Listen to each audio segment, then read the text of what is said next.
નકલી કચેરી નકલી અધિકારી બાદ નકલી ફાયર એનઓસી નો ઘટસ્ફોટ થયો છે।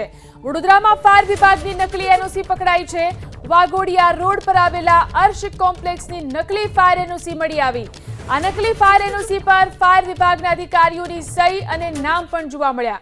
નકલી ફાયર એનઓસી પર પૂર્વ chief fire incharge Parth Brahmbhatt અને નિકુંજ આઝાદનું નામ અને સહી છે।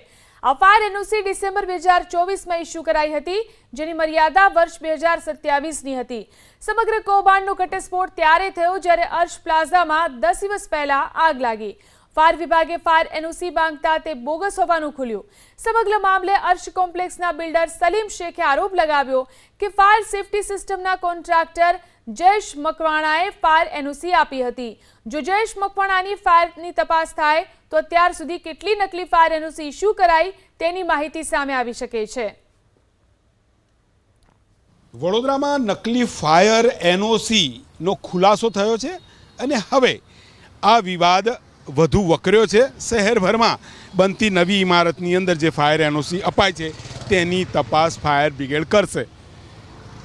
વડોદરાના વાઘોડિયા રોડ ઉપર જે મહાવીર 4 રસ્તા ખાતે આવેલું કોમ્પ્લેક્સ અર્શ પ્લાઝા અને તેની અંદર જે ફાયર એનઓસી લેવામાં આવી ડૉક્ટર નઝમા મંસૂરીના નામે ફાયર એનઓસી, કેમ કે તેઓ આ કોમ્પ્લેક્સ પૂરેપૂરું ચલાવે છે અને તેમને જે અહીંયા ફાયર એનઓસી તેમણે રજૂ કરી એ ફરજી હોવાનું સામે આવ્યું છે। વાત ત્યારે બહાર આવી કે 15 દિવસ પહેલાં જ્યારે અહીંયા આગ લાગી હતી, જીબી વિભાગે લાઇટના કનેક્શન કાપ્યા અને ફાયર વિભાગે એનઓસી માગતા ખુલાસો થયો। 7/12/2024ના રોજ ઇસ્યુ કરાયેલી જે ફાયર એનઓસી છે તે નકલી હોવાનું સામે આવ્યું છે। હવે અહીંયા ખુલાસો અહીંયાના જે બિલ્ડર છે સલીમ શેખે કર્યો છે કે તેમણે 2.5 લાખ રૂપિયાના ખર્ચે જયેશ મકવાણાને કામ આપ્યું હતું। 2.5 લાખના ખર્ચ બાદ તેણે ફાયર એનઓસી આપી છે। હવે જયેશ મકવાણા જે છે કોન્ટ્રાક્ટર છે અને તેણે 2.5 લાખના ખર્ચે ફાયરની અહીંયા સિસ્ટમ નાખી છે।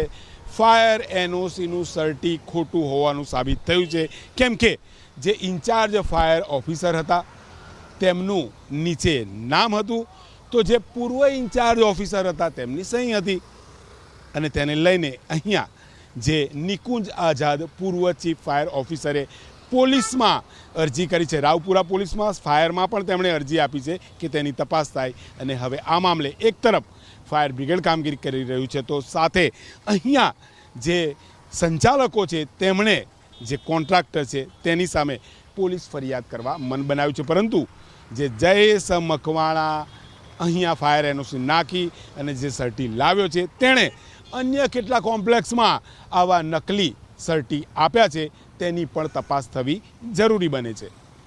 કેમેરામેન પરેશ ધોળકા સાથે લોરેન્સ પરમાર, એબીપી અસ્મિતા, વડોદરા।